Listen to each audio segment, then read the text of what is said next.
Hi, everyone, and welcome to this episode of Consulting with Authority. This is your host, Scott Cantrell, joined by a really fun dude. I don't know if he wants me to call him that, but he and I have talked a couple times, and Rick is just an easy guy to know, an easy guy to talk to. He also happens to be an incredible expert and consultant in the world of change management, working with leaders to help them make the change within their organization much more efficient and effective. Rick, I hope I can call you a fun dude. Welcome to the podcast. I love it. Thanks for coming on. That's really great. Often the introductions are these boring litanies of articles and stuff. So this is great. I loved it. Good. Well, I really appreciate you coming on. And from our initial conversation, in fact, you and I just talked about this before we started the recording. I let you know that from the first 30 seconds of our conversation, you kind of hit me over the head with what you've been working on. And anyway, I don't want to take anything away. Talk a little bit about, or just tell people the type of work that you're doing and kind of the framework that drives the work that you're doing, if you would. Sure thing. Yeah. Well, actually, it's all of my work is based on two questions, and that's kind of preoccupied me for a lot of years. And one is, why do people support us? And the other is, why do they resist us?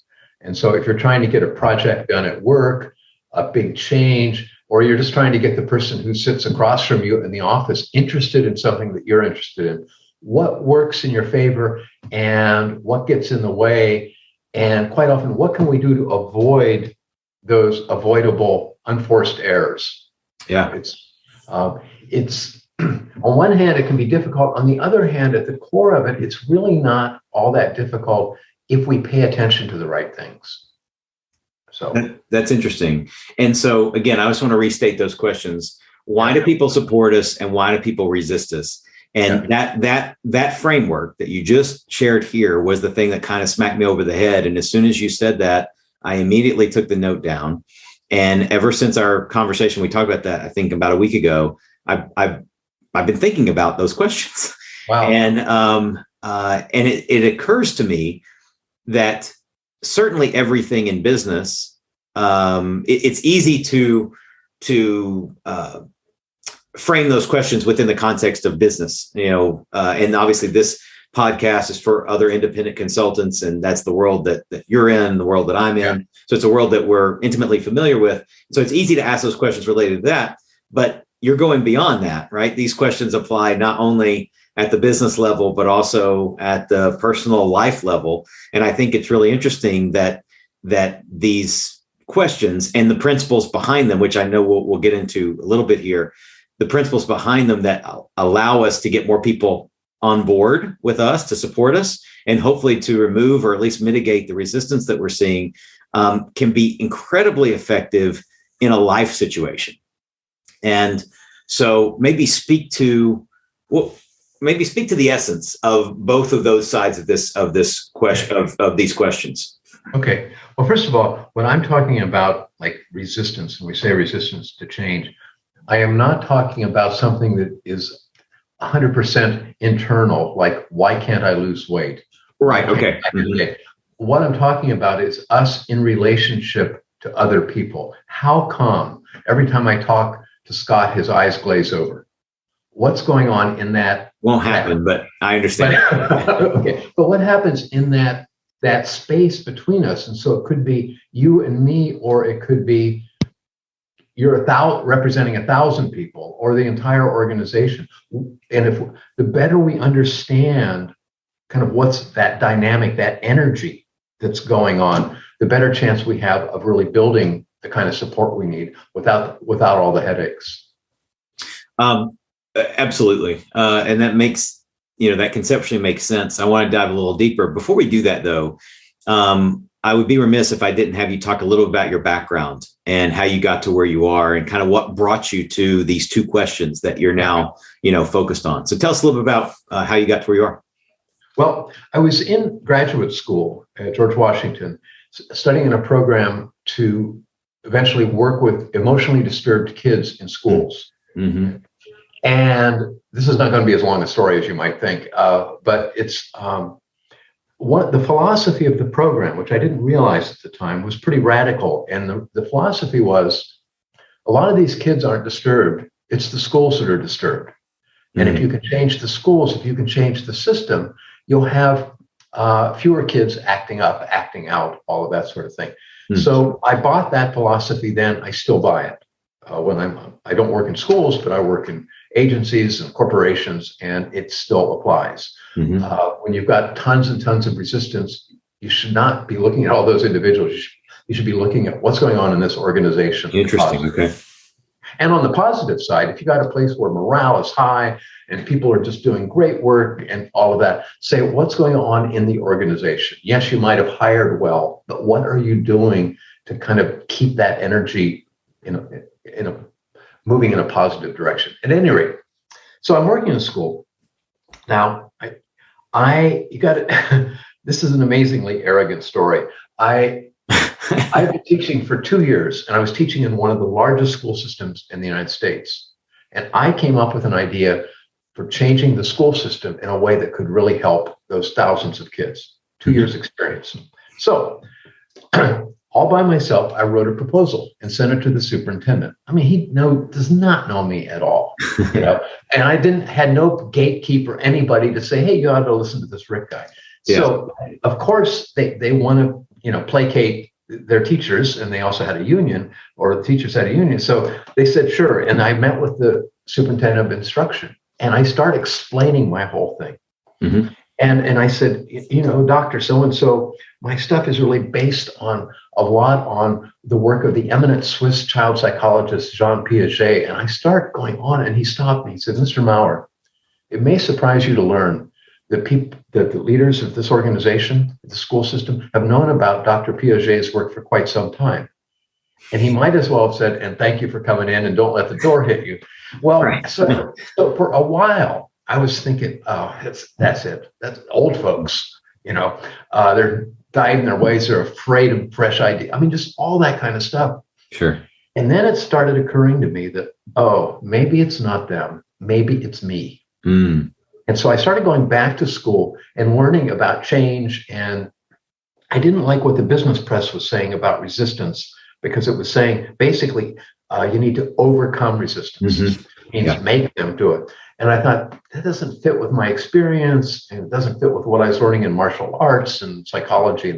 So I was out consulting, and I ended up just writing a book in the 90s called Beyond the Wall of Resistance, which says, no, trying to overcome is going to create more resistance. Yeah. What you need to do is get curious about the resistance, embrace it, if you will. The word embrace resistance, that phrase rarely comes up anywhere, but the idea is that if we listen to other people, that doesn't mean we have to give in, but we listen and we're paying attention.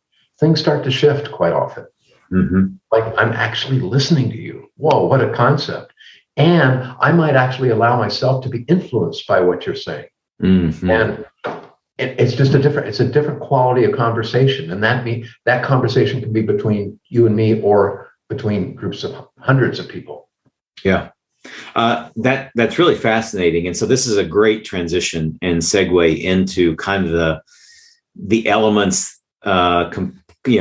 principal foundational parts of how someone creates support for themselves, or an idea, or a practice, or whatever it may be. And then at the same time, how does someone effectively, to use the phrase, how does someone effectively embrace resistance in a way that is effective? So that, because I've had the exact, I think it's the human condition, right? I've had the exact same experience. Maybe the most elementary example is, I'm a kid and I'm told to do something that I don't want to do, and I rail against it. Now, ultimately, maybe I learned the lesson, but there was a lot of conflict that, wasn't fun at the time. It created a lot of stress, not just for me, but for the parents and my older sister too. So maybe kind of walk us through the principal foundations of both sides of this. Okay. What I came up with is kind of three lenses for looking at support and resistance. I call them levels. I wish I had never done that, because I don't mean you do level one, you check it off, and you move to level two. It means level one is the easiest one to work with for most of us. Levels two is harder, and level three is hardest. Let me start with the resistance side, because the phrases are more memorable. Level one on resistance is, I don't get it. I see your lips moving, and I don't have a clue what you're talking about. Mm-hmm. Now, that can happen. Imagine that you're the head of information technology. You're meeting with a bunch of accountants or the human resource people, and you're using the technical jargon that works brilliantly in your staff meetings. And you're talking to these people who do not have a clue what you're talking about. So sometimes it's just the language that we use, or we're providing way too much intricate detail when that's not what's called for. That's a pretty easy one to get over. Okay. Yeah. PowerPoint was invented for level one. And right. Okay.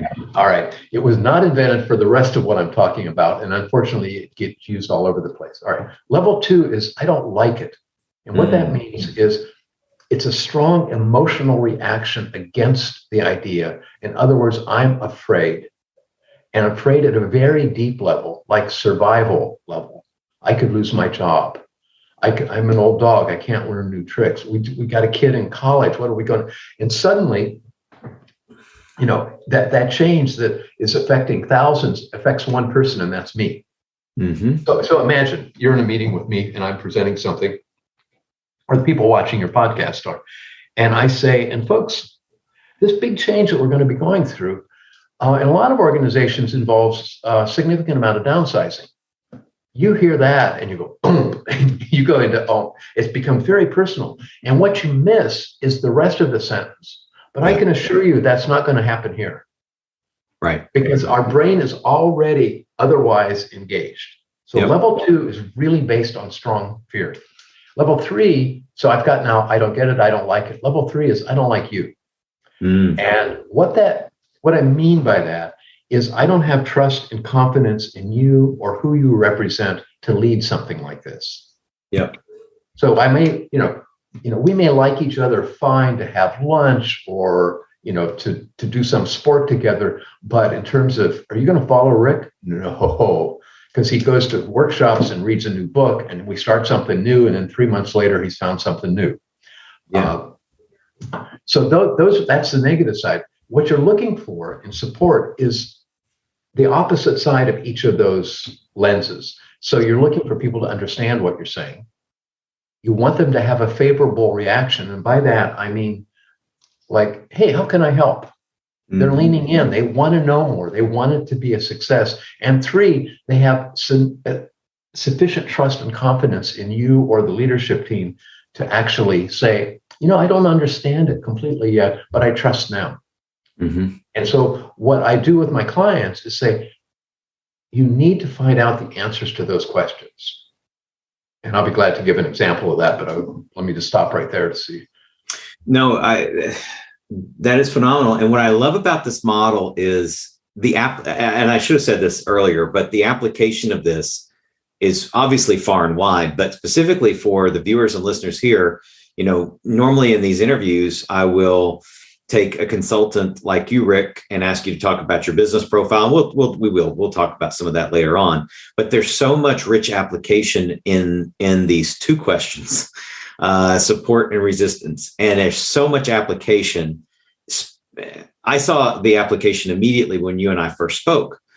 And so I wanted to dive into this because as an independent consultant, and again, there's application everywhere, but as an independent consultant in this business space, the nature of the podcast, the nature of a consultant is the objective of a consultant is to improve the condition of a client.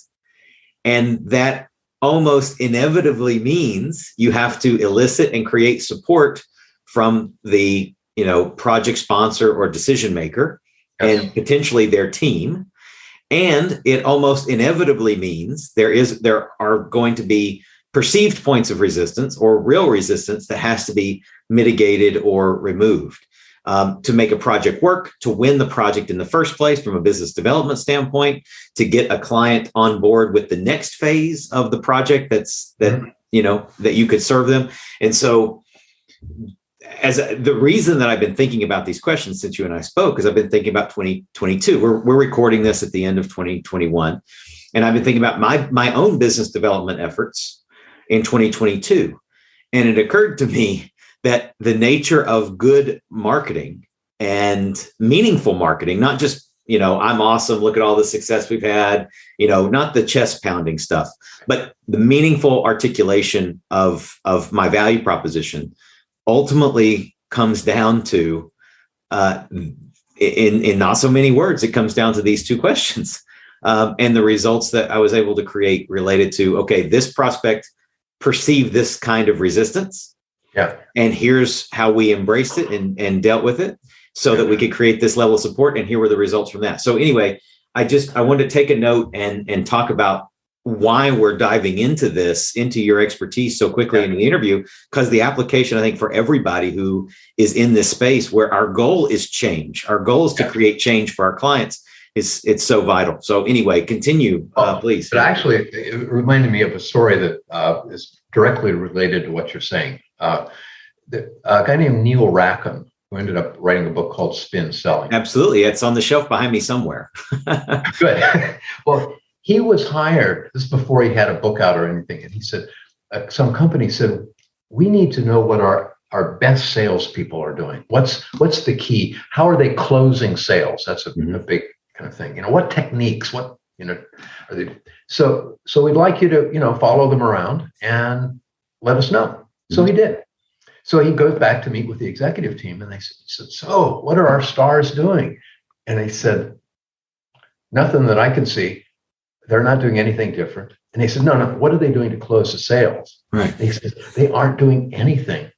And they think this guy's a joke. And I think that was the end of his contract. But that got him really curious about what was going on. And the difference was most salespeople, the whole thing, like you and I are talking, is I want to sell you this book. So my whole thing is about, hey, don't you have sleepless nights? Hey, would you like to do that? And everything is trying to get those yeses up to a close. Right. Okay? For us as consultants, that is particularly dangerous. Correct. Because it's not like a toaster that if they make a bad decision, it can replace. And it's about the relationship. And what he found was that the better salespeople listened a lot. I mean, this shouldn't be earth-shattering, but for a lot of people, it is. That they really were working hard to really try to get what was going on with the client. And in fact, he would ask people, he would record what had gone on, but as the salespeople came out of the meeting, he'd say, how'd it go? And quite often they go, oh, that's great. He said, well, why'd you say great? He said, I learned a lot about the client. And he said, what they learn is, wow, they've got branches in 5 countries. Wow, this is all stuff that the client already knew. But the benefit was for this person, the salesperson. Yeah. Consulting people were saying, so what are the challenges being in 5 countries? Or, that kind of thing. So they really came out. So there was this conversation that actually was not just you speak and I speak, but it's this, that's interesting. Tell me more about it. Yeah. Right. I mean, it's more like the conversation we had in preparing for this. I mean, I felt myself kind of leaning in toward the screen a lot. Right. I mean, I felt like we were bouncing off of each other. Yeah. So that, so I guess you could call that a technique, but I think it's really much more a way of being. I completely agree. And the listen word, I think, is absolutely critical and vital. And the other thing that I'm hearing you say, kind of in between the lines, is it's authentic, right?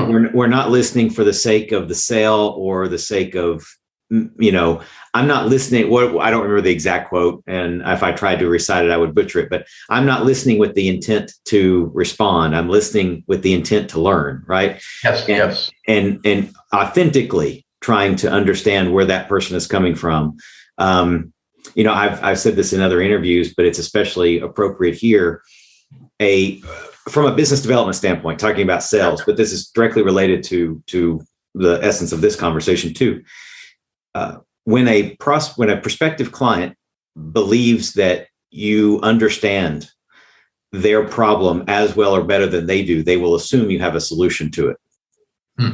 And another word for that's called empathy, right? Pure empathy, but it needs to be authentic, right? It doesn't need to be disingenuous. And you better have if you are going to promise a solution, you better be able to back it up, of course.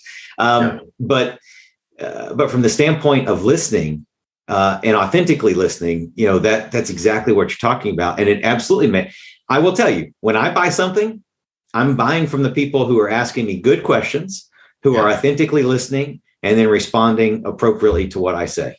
And if they do those things, and I believe they have a solution that will work, I'm signing, right? Because why would I not? I get it. I like the person and I trust the person. It's amazing. Yeah. Let me tell you a quick story. A number of years ago, we had a leak in our roof, and nobody seemed to be able to do anything. So we have a version of consumer reports for the Washington, D.C. area, Washington Consumer Checkbook.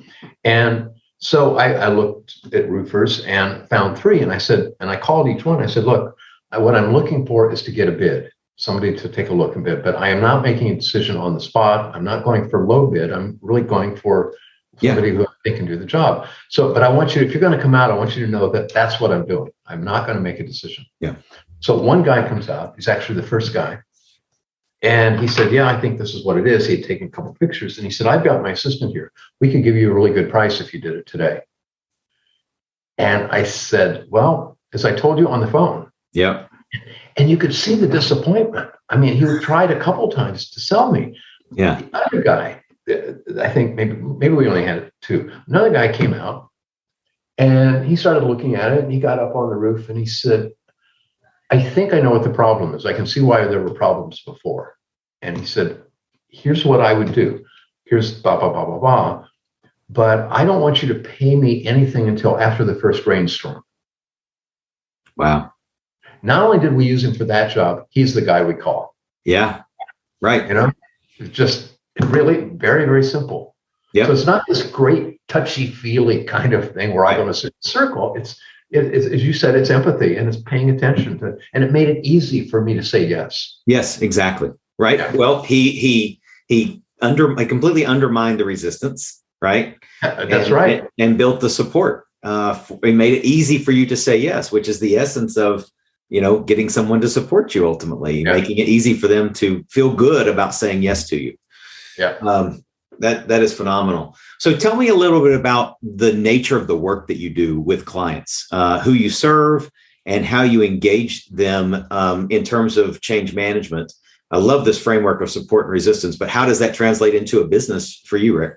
Yeah. Well, I have quit working on big projects from beginning to end, like the consultant that you see on Monday morning, and then a year and a half later, you see them on Monday morning. Right. And by the way, I have nothing against that. I think there's a real need for that kind of, I just don't want to do it. My consulting these days is primarily for planning teams or executive teams that have a big project and they're saying, we have really got to build support or energy. We need forward momentum and we need some help looking at that. And so what we'll do is I have quite often, I have what I call strategic work sessions. I got that actually from a friend of mine. And so it's not team building. It's that group getting together. And the last one I did before COVID, which was face-to-face, was, I think it was a couple days, but you could do it in less time. And basically, I have a model, I call it the batteries not included map. None of our plans, none of our good plans come with energy included. You need a little warning sticker, batteries not included.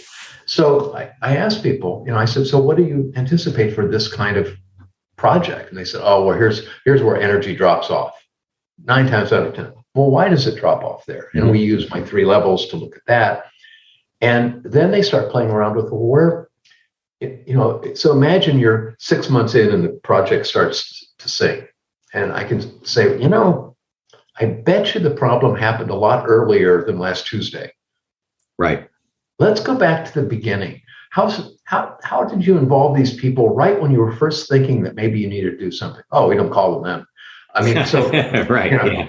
and so I have a list, I don't know, it's like up to 23, 24 things that are kind of common errors that we make. And almost all of them are unforced errors and are avoidable. So it's not like, well, if you get a new facility, well, and so whatever thing about it is whatever plan they're using, I'm assuming I was doing that thing in an aerospace organization. I assume they know the aerospace business and building what they were building a whole lot better than I'll ever. Sure. Yeah. Okay. So it's up to them to say, yes, this is a plan that could get us from here to there. Right. And what I do is say, all right, but you're going to need energy, meaning support in that to get there. Let's take a look at the entire plan and say, where is it really going to need energy? Mm-hmm. And how will you supply it? Because there's one planning tool that'll go nameless. And there's a point, I don't know what page, but like step 17, it says, deal with resistance. As if resistance is going to happen at 10 o'clock on Tuesday morning and we can deal with it. No, support and resistance are always alive. Yes. So how do we pay attention to that? So my job is to teach them how to gather information at those three levels and how to use it. Mm-hmm. And then if they need me, they can call for coaching sessions. But it's a pretty self-contained, I hate to say little engagement because I think it can have a big impact, but little in terms of kind of cost and time and all of that sort of thing. I think that's a really interesting model. And one of the things that I've been talking with some colleagues and other partners about, and we've addressed it loosely a couple times in previous interviews on the podcast, is the nature of productizing consulting services.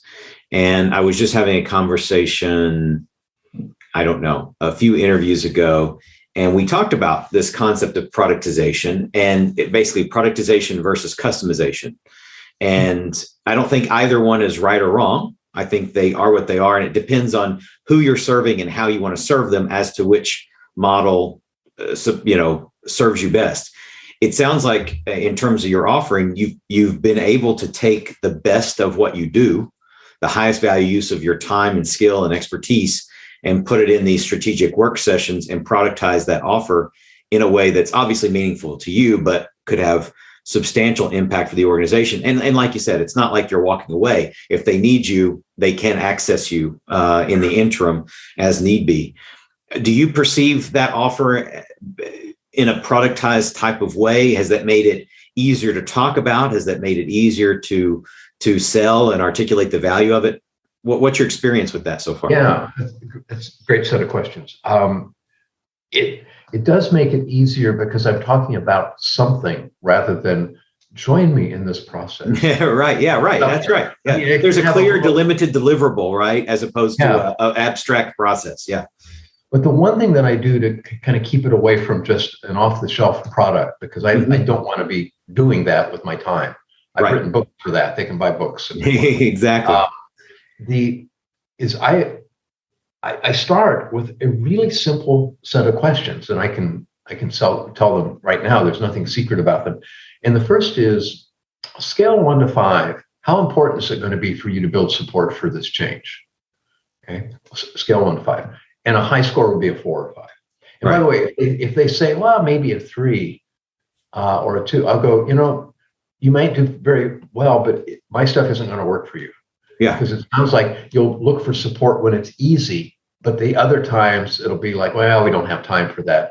Right. And that's going to, that puts everything at risk. I said, so I'm just not a good fit for you. The second question often stops people in their tracks. And it's scale of 1 to 5, how willing are you to be influenced by the people you're trying to influence? Now, let me say it again, because people have, it takes a second. The first time I ever gave said that question in a group, people started laughing, that nervous laughter, and they started looking away. And I thought, I'm onto something. So am I willing to be influenced by the very people who I'm trying to influence? And if the score is medium or to low, I'll go, my stuff really won't work. In fact, it could come across, if you use my stuff, like you're trying to manipulate them. And I said, so I'm not trying to convert them. I'm not an evangelist to say, look, is it a good fit? And then the third question, which is almost insignificant, is what would you say your skills are in building support for things? Because I can train them in some stuff or suggest, hey, here's some places you could go get that. But those first two questions are the critical ones. Yeah. Because here's what I want. I want them, when they say yes to working with me, that we're on board with each other. That doesn't mean it's going to be easy, but that we both go, yeah, our values are aligned enough that I think we can work together. So that's good. That's really great. A long time to get there. But I think that model is really valuable, and the filtering and qualification process that you use. I mean, you've broken it down basically to two questions to figure out values is maybe not the right word, but to figure out where their values are related to at least this particular change that they're focused on, right? And they're almost like kick-out questions. At the very least, they're discussion questions, right? Their threes could become fours or fives, I suppose, after you have a conversation with them. But their ones or twos probably aren't going to get there. So, probably not. No. Yeah. Let me add something to that, because first of all, I really was happy when I came up with those questions. But what I started to notice is that people sort of know that, oh, he's looking for a 4 or 5, and so I have to then do some pushing pretty quickly. There are going to be times when it's going to seem awfully inconvenient to bring other people in the room. There are going to be times when, so that they really know what they're saying yes to, rather than just the platitude. And that, when I didn't do those kind of follow-up questions, frankly, it ended up the clients were wasting their money. Well, and by proxy, I mean, I guess you're still getting paid for some of your time, but it wasn't the best use of your time because you could have been working with someone else who it really would have affected more, right? Yes. Yeah. And I don't like, I don't like to go into something and then realize they're wasting their money. And of course, so I'm wasting my time. I mean, it doesn't feel right. So I really want to get into situations where for them and me, it's working. And, and if it's not, that we could talk to each other and think, is there something we need to do? So yeah, that's good. That's good. Tell me about the nature of your business development process, either currently or in the past. Obviously, we're still, as we're recording this, we're still in the midst of this weird world we're in, and probably going to be in some version of this weird world for quite some time. The world will never be the same. But what is in terms of business development and the nature of how you built your network over time? Where do your clients come from? How does that sort of evolve, and where does your business come from? Basically, is the question. By the way, your listeners are not going to want to take notes on this one because I'm not good at that. That's okay. That's okay. Well, the first thing is in 1996, my book came out called Beyond the Wall of Resistance, and that was about everything we've been talking about. And prior to that, I had written a book called Caught in the Middle, and then I wrote a book called Feedback Toolkit. Feedback Toolkit is still in print. But I don't do that kind of work. I mean, I don't do workshops on feedback. So those two books were interesting, and they got me somewhere. Beyond the Wall of Resistance, the phone started ringing. I mean, a lot. And the publicist for the book, I mean, he would call me and say, hey, can you get up to New Jersey and go on CNBC tomorrow morning with so-and-so? Hey, can you talk to this writer from the Wall Street Journal? He's doing a front page story on, the person from Fortune and it was like, oh, wow. Hey, can somebody come into that workshop you're doing? And they want to do something for NBC Nightly News. I mean, this was this amazing flurry of stuff. Yeah. I've written other books since then, never with that kind of thing. And that, two things happened. I mean, obviously the phone rang, and it started allowing me to focus all of my attention just on these models that I had developed. Yeah. And I had been doing a lot of other stuff stuff I still think is legitimate, but I would just, if you said, hey, somebody who can you do Myers-Briggs? I go, I can, and I'm not going to. Here in DC area, throw a rock and you'll find somebody who's good and probably better than me. Right. I mean, so that book was it's supposed to change other people's lives. It changed my life. Mm-hmm. I mean, so for a number of years, I would get speeches. I started doing speeches as not just as a way of promoting the book, but it was, I think I was good at it. People liked it. In fact, I had somebody call my office. Do I have it here? I have my business card. I have this cycle of change that I use. And on the back of the card is this little cycle. So I was giving a speech at some conference at a university. And this woman called my office the next day and said, hey, I heard Rick speak yesterday, and he handed out these cards of his. Could we get 100? And my assistant said, well, yeah, of course. Why? And she said, well, I'm the head of change strategy for this offshore drilling for this oil company. And we're changing how we're thinking about change based on his speech. So I thought, okay, it's a legitimate kind of intervention. So, right. And that then led to other work. Mm-hmm. In recent years, the phone doesn't ring as much, and I do very little to make it ring. Mm-hmm. So the stuff I do now, which I think is helping, is I still speak. Everything is virtual. I was doing a session in Copenhagen on Monday, but once again, it's all virtual. Mm-hmm. So I get referral work. Some people in Denmark actually created a business simulation, in large part based on my models. And so there's a lot of people in Denmark and Belgium and Sweden who know my stuff. And so I'll get calls sometimes from them. I put out a newsletter. I would like to say I do it every week. I don't, but what I try to do is something really short. In fact, somebody yesterday, a fellow consultant yesterday said, Rick, what I really like about your stuff, it's very short, it's to the point, and then you say, hey, and if you'd like to learn more, I've got this article or this white paper on my website, click here. And she said, it's just, and that keeps my name alive. And what I need to do is start doing that more religiously. And I'm also starting to do, I've been doing YouTube videos, but I'm really trying to do them much more regularly. Mm-hmm. My videos that I'm doing are kind of Wayne's World quality videos. I don't know if it was like these two guys in their parents' basement kind of. Yeah. The quality of the video is what your viewers are looking at right now. So I don't have fancy graphics. I've thought about all that, and I thought, no, I just want to talk to people. Mm-hmm. And I want to keep it. My goal is to keep it to 5 minutes, and mm-hmm.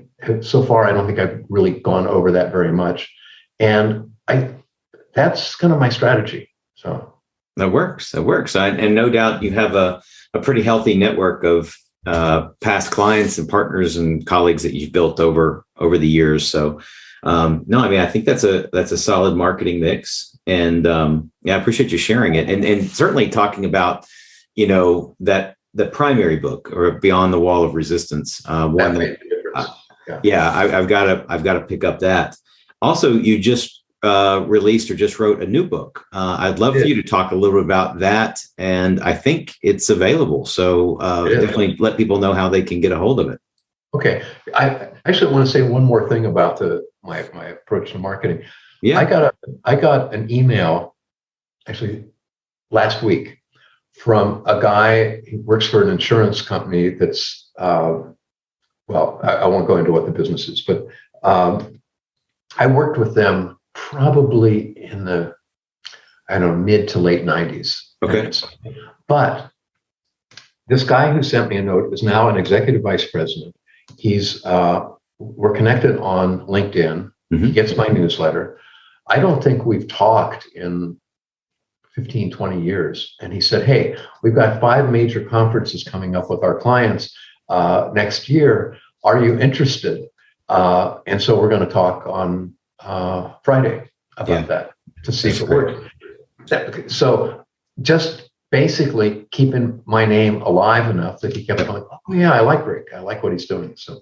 Well, it's about planting the seed and continuing the cultivation, right? And I think that's where so many people miss the boat, is they think that really is the right metaphor, right? The gardening metaphor really is the right metaphor. It is not about going out and shooting the game, bringing it back, eating it, having to go out again. You can do it that way and you'll have some success, but it's short term. It's much, much more effective to plant the seed, do good work, and continue to cultivate that, let that grow over time. That's exactly, I mean, you're harvesting the fruit of your labor from back in the day, only because though you kept cultivating, right? If you'd stopped cultivating, he wouldn't remember. He might remember that you did a great job, but would it be easy to get in touch with you, and right, that kind of thing. So yeah. And by the way, there's some fellow consultants, I'll get like an email a day. mm-hmm. I just, unless I'm really asking for that Right. kind of, it's what, like, whoa, that's way too much. Yeah. And so I rarely open the things, and maybe it works beautifully for some people. I don't know, but it sure doesn't work for me. So yeah, I think it's a great point. I think the important piece to that is it's about having the right kind of message and knowing your audience, right? What do they want? What do they expect? And meeting them there, right? Yeah, and it sounds like your pseudo weekly newsletter sounds like it's doing its job. So, I think so, yeah. So you'd ask me another question before I pulled us back. Yeah, I want to hear about the new book that's out. Oh, the new book. Yeah, the new book. Yeah, it's all based on the work that we've been talking about. Those 3 levels are the foundation for everything I do. And this book is 70 pages. It's called Seizing Moments of Possibility. I have to read the subtitle to you. Ways to trigger energy and forward momentum on your ideas and plans. So the idea here is, how can you, whether you're a project leader or somebody working on a project, what can you do to get energy moving in the direction you need it to go in? And people seem to really pick up on the fact that I'm using the word energy. Mm-hmm. And it's so that you have that energy and forward momentum, and it's always alive, either working for you or against you. So the book is, I hope, really practical. I did a lot of test runs with stuff beforehand, and it has like 9 application activities. And I'll give you one, for example. Mm-hmm. There's a great philosopher named Yogi Berra. I hear he also played baseball. And he said, you can observe a lot just by watching. Right. Yeah. So we were talking about listening before. That's the concept. And so I say in here, so how do you do that? I mean, if you're watching, and a good way to watch at first is not to have a theory in mind. I can't remember his first name. His last name's Ono, O-H-N-O, was instrumental in the Toyota production system. Okay. Mm-hmm. And there's a thing called the Ono Circle and I was in a training program where I had to do it. I would go out on this floor and they would say, stand there for 30 minutes and just see what you see. And he would do it for real. And you might be out there for hours. And he'd say, okay, so what'd you notice? And if you didn't notice the right stuff, he'd say, oh, maybe you should stand there for a couple more hours. The idea is that you're not going out there with some preconceived anything. Right. I was noticing the amount of movement going on that seemed to be wasted. Yeah. So that's the first one. And then to say, all right, now that you're kind of, priming the pump with that, what are some lenses you could use? And one is my 3 levels. But there are others, and you don't try them all, but just like a photographer, they pull a lens out and go, that's the one to use. And so observing, and I would put in listening to that, is key before you do anything else. Okay. And so there's a bunch of tools there. But the big thing that I'm trying to say in this book, and I want people to use, is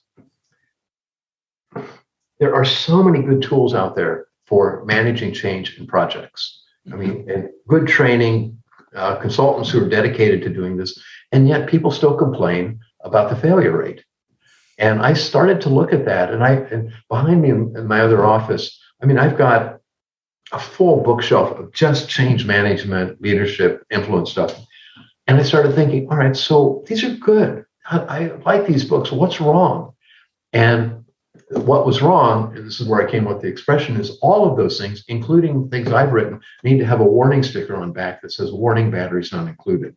Yeah. So how do you build energy in? Mm-hmm. And the more I looked at it, in a lot of organizations, change management, the human part, is an add-on. Like if we have time, we'll do it. Right. And that's pretty risky. And so what I'm suggesting is that we need to be more like baristas. So I'll really explain this as he looks skeptically. No, I'm fascinated. I love your metaphors. Go ahead. All right. So in our neighborhood, we've got a coffee shop that's finally open again. And I'll go there and get in line. And invariably, there's somebody there who orders a latte. Yeah. And never once have I heard that person go, "Hey, give me a latte, but hold the milk." Yeah, right.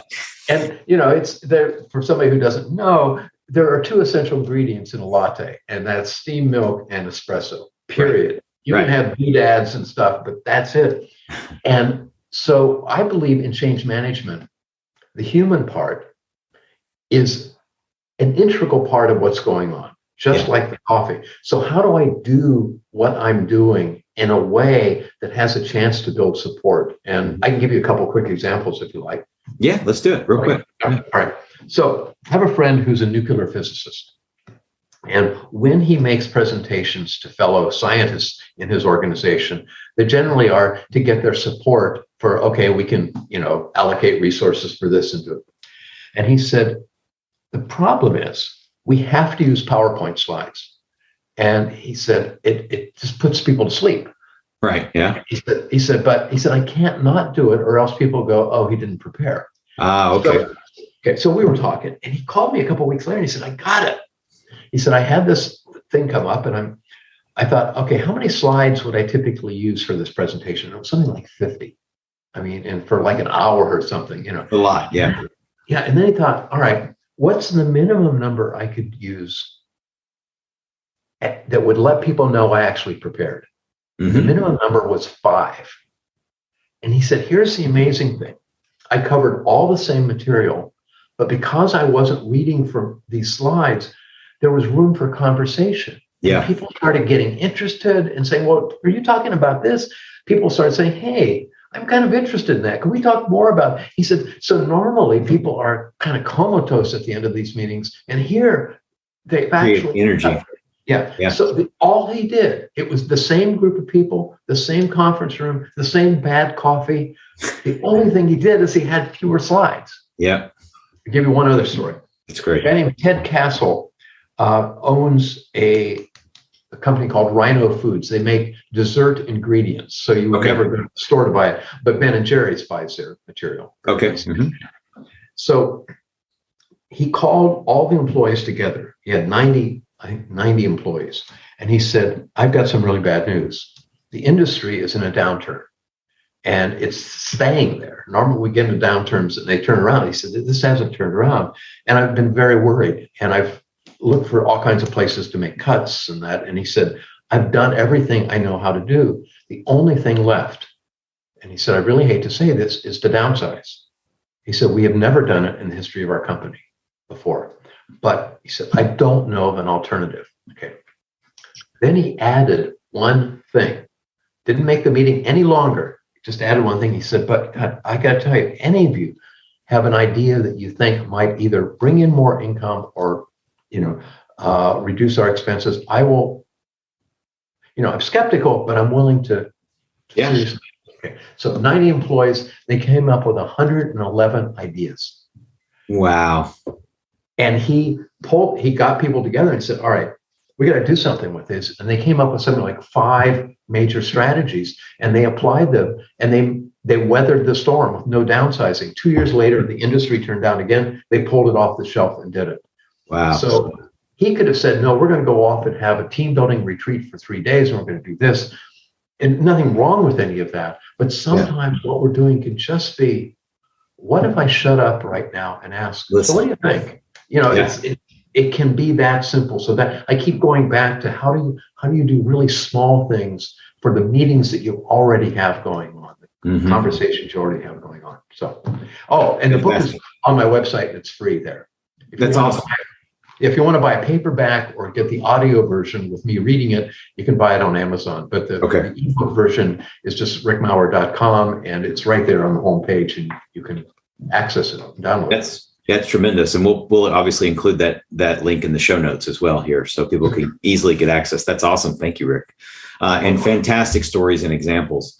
As we come to the end here, I always ask the question, what business or life lessons might you share with the audience, right? That they might take away and use bits of wisdom that you've learned over your time. You've already shared a ton, but I'm going to put you on the spot again. What, and it can be something you've said before, but what points of wisdom or gold nuggets might you share with everybody today? And again, it doesn't even have to be necessarily about business, but it certainly can be. Okay. It's about business, but I won't be addressing the stuff we've talked about so far. Fair enough. When was it? About 15 years ago, I had 3 major consulting assignments. Okay. And if you had looked at the proposals I wrote and what I did, you've gone, wow, you're really good, Rick. I mean, you're really good. Okay, this is not the end of the story, by the way. I ended up hating all 3 of those. Mm. One is something I said yes to. It just didn't interest me. There was a time as a younger consultant, I would have been really interesting. I wasn't. And consequently, without realizing it, I was phoning it in. So clearly I'm very embarrassed by that, but that was one. The other 2, one organization, manufacturing, I said, why did you call me? Why do you want me? He said, well, you think differently than we do, which is complimentary.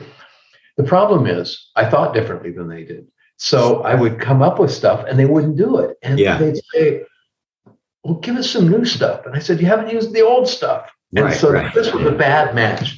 And then the third one, it was working with top leadership and top union leadership. And they're saying, oh, we really want to work together. We need to, and da-da-da. No, they didn't. They didn't want to. They just wanted to have some consultants that see. And at any rate, so I said to my wife, I said, maybe I'm no good at consulting anymore. And she said, well, I don't think you've lost your skills in the last 6 months. Maybe you were never any good. Now, by the way, she's joking. I love the reaction. It's a great line. My wife would appreciate that line too. Yeah. And so anyway, I'm talking to a former student of mine, a woman who's now a professor at Vanderbilt. Mm-hmm. And I was telling her the story, and she said, oh, no, I'm sorry, I didn't tell you the rest. Kathy said, you've taken up music again. I used to be a professional musician. She said, and you love it. Why don't you just back off from work a little bit and play more music? Which sounded nice, but I didn't do it. So I'm talking to my friend Kim, who'd been a student, and she said, well, so why aren't you listening to your wife? And I said, well, yeah. I said, I don't want to retire. Can't even get the concept, but maybe I'll change my mind, or maybe something will happen. So I just want to make sure there's enough money there to know that if I wanted to. She said, how much money you need? And I said, I don't know. And she said, that'll keep you working. And what I did was, and this has really had a huge impact on my career, is I only take work that I think will give me as much pleasure as music. Wow. Yeah. So right beside me, you can't see it, I have 2 horns, I have a music stand. Something that I've done earlier today, and I will do after we're done talking, is practice. And I love it. Just picking up the horn and practicing is fun. I love playing big gigs, but haven't done any of those in a long time.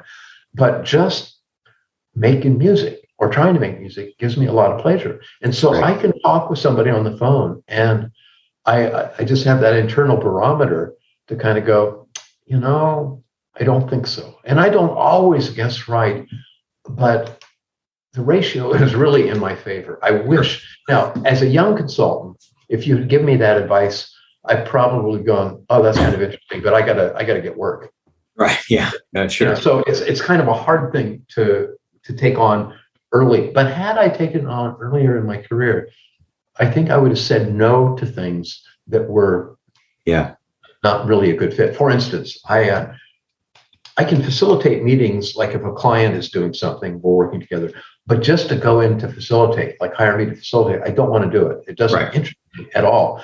And I've said yes to that. And consequently, I'm there and I'm like a C+ student, Whereas when I'm going into doing my stuff, yeah, A plus plus. Exactly. And so that to me was, great advice from Kathy and from Kim, and now I'm doing that, and it's, it pays off. So my life is really very full. That is phenomenal advice. And everybody has their own music, right? For some people, it would be music, but everybody has their own thing that they can compare their work to compared to their pleasure. And I think it is an important note, because we're working to make a living, and we're working to, make money and provide for ourselves and our family. But the whole point in working for yourself and having a business like this is to be fulfilled by it in a meaningful way. Exactly. Yeah. And I think it's fantastic advice. Rick, you're a fun dude. Let's end the session the same way we began. You're a fun dude. No, I sincerely appreciate you carving out the time. I know your time is incredibly valuable, and I really appreciate you being here and sharing so much wisdom with me and everybody who's listening. I've got pages of notes, and I know we'll be talking again soon. You're too fun to talk to, so if you're willing to take my call, we got to talk again soon. Oh, we do. This is a great conversation. I really enjoy it. Excellent. Well, thank you so much. We'll make sure all the information is in the show notes. It's rickmaurer.com. People can also find you on LinkedIn. Any other, those are the main ways people should look to engage with you if they've got a referral or interested in learning more? My website has my mailing address and email and phone number. Good. So if you've got something and you just want to talk, give me a call, or send me an email and say, let's find a time to talk, which is probably more reliable. And Maurer, by the way, is Maurer. Yes, thank you for letting me know. It's spelled many different ways. So yeah, so the website is, again, it'll be in the show notes, but just so we get it out verbally here, www.rick, Rick, and then Maurer, Maurer.com. That's it. Perfect. Excellent. Very good. Hey, thank you again, my friend. Okay. Appreciate it. For Consulting with Authority, this is Scott Cantrell, as always, wishing you all the best of success. Thank you for listening. I hope you got a ton of value out of this episode. And before we go, I want to thank the sponsor of our show, Smart Solutions Media. Smart Solutions Media empowers business owners, consultants, and other independent professionals to easily attract better prospects and transform them into long-term clients. If you're a B2B consultant or service professional and would like to start filling your pipeline with better quality prospects, visit us on the web at smartsolutionsmedia.com to learn more about what we can do to help you. Be sure to complete the short 2-minute accelerated growth scorecard you can find on the website, and you'll receive a complimentary strategy session where we'll give you specific insights and recommendations to help you attract high-value clients. Until next time, make sure you are consulting with authority.